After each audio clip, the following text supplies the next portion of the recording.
Hello, my name is Jonas Mansson. I'm a general surgeon at Physicians Regional Medical Group, and I specialize in minimally invasive and robotic surgery. Abdominal wall hernias. Hernias of the abdominal wall are commonly found at the umbilicus, in the groin, or at a past surgical incision. These hernias are caused by weakness in the abdominal wall, and organs such as intestines or fat protrude through the abdominal wall. The concern with hernias is that with time they can cause pain, they get larger, or worsening, you can get strangulation of the bowel. Initially, if the hernia is asymptomatic, a watchful waiting approach can be used. However, as symptoms appear or if the hernia does increase in size, surgery would be a better option. Surgery can be done open via traditional approach, with or without mesh, laparoscopic, or robotic. There are benefits to each approach depending on the type of hernia and the type of patient. Open repair of small hernias offers a very quick recovery and minimal pain. For larger hernias or more complex hernias, laparoscopic or robotic repair can be used. Mesh, although a lot of people fear the word mesh, is often a very safe and the gold standard approach for repairing hernias. Before surgery, we would talk about the optimal approach to address your hernia.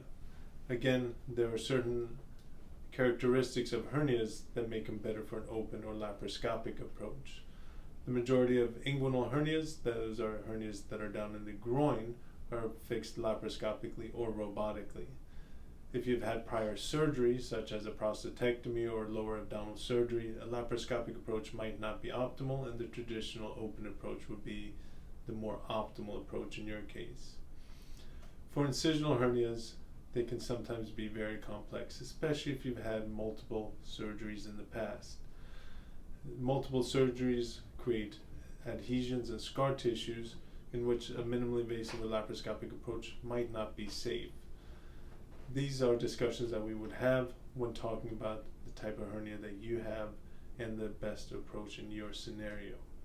Recovery from surgery depends on the approach that we use, the type of hernias, and how extensive the surgery would be.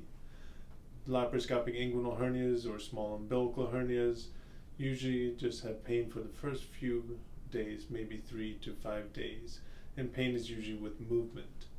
Larger hernias, such as big incisional hernias, often require hospitalization for 1 to 2 days afterwards for pain control and to make sure you can tolerate a diet. Back to work after hernia surgery depends on your type of work.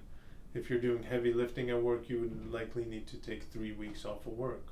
If you have a desk job or are able to do light duty, usually you can go back after a few days to a week.